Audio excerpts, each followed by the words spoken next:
Want. There's a reason why Napoleon couldn't stop at Russia in 1812. He wanted more. There's also a reason why I spend an unreasonable amount of time on my singing monsters. I want more.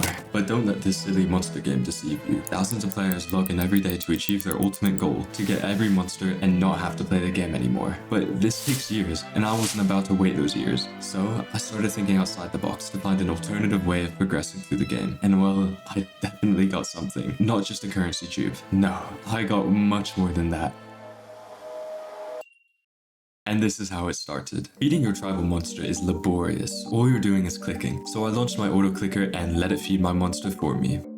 Okay, cool. You fed your monster with an auto clicker. I don't care. But you should, because I now had an auto clicker launched while playing MSM on Steam. And having an auto clicker launched while playing MSM on Steam is like mixing hydrogen and oxygen at this exact ratio, an explosion. This auto clicker would unwittingly find me a plethora of game-breaking glitches. And shortly after, I made my first discovery, the instant move glitch. When you want to move anything in MSM, you can either click on an object, then the move button, or hold left click over an object for around 1 second. Both of which have their downsides. But this glitch I just discovered solved both of these problems, allowing you to instantly move an object when activating an auto clicker over it. And this is especially a big deal for island decorators, because imagine trying to rearrange every individual object on this island. It would take literal hours. So this is really helpful information. It'd sure be amazing if I told other people who actually decorate their islands. But why don't we gatekeep it for ourselves, despite it being no use to me, so we can eventually release a video containing this glitch and other really cool glitches just for BBB to patch it? Good idea. Hey, remember Want? Well, after I found this glitch, I wanted to find more, and I knew more glitches were yet to be found. So there I was on random occasions, trying out the most obscure combination of inputs in an attempt to feed my want. But I didn't even have to look that closely. It wasn't even hard. Oh, yo, I think I just did it. I think I just did it again. I had done it. I had just casually found a currency duplication glitch. The only thing holding anyone back from completing my singing monsters. By using an auto clicker while selling a monster in a hotel, you could sell it multiple times for what it was worth. But was it really that easy? I mean, the game literally didn't matter anymore. What would be the point of continuing? Hey, remember when I said this?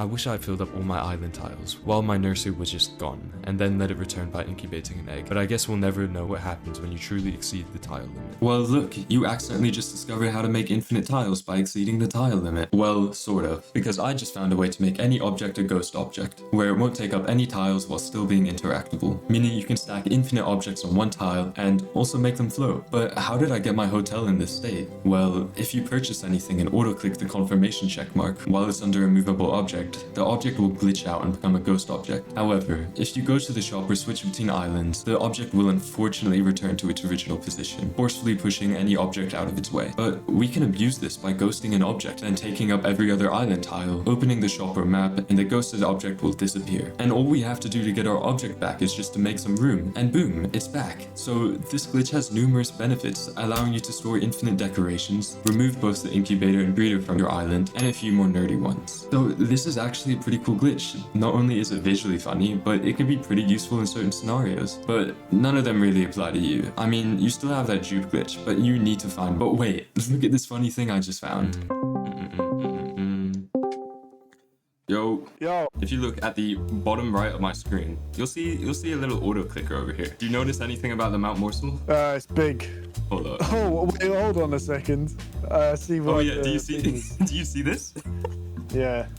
Look at that. You can just make decorations as big as you want. Let me show you one of the things that I made. Number one, there's two massive morsels, one there and one on the top right. Then there's breeding structure and nursery, both on the castle. Yep.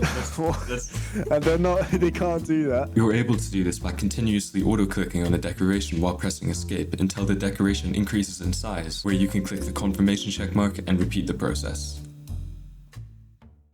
When I was 9 years old, why do you think I played MSM? Was it for this focus on power, to get as many diamonds as possible? No, it's because I enjoyed our silly little monster game. I appreciated the simple parts and didn't try to become something as superficial as the most powerful player in a video game. And I was never truly satisfied, even after finding all these glitches. I was tripped by my own traps by attempting to feed my want. So, what now? Well, I think it's time to drop this digression and find joy in the simpler things, just as I was doing 8 years ago.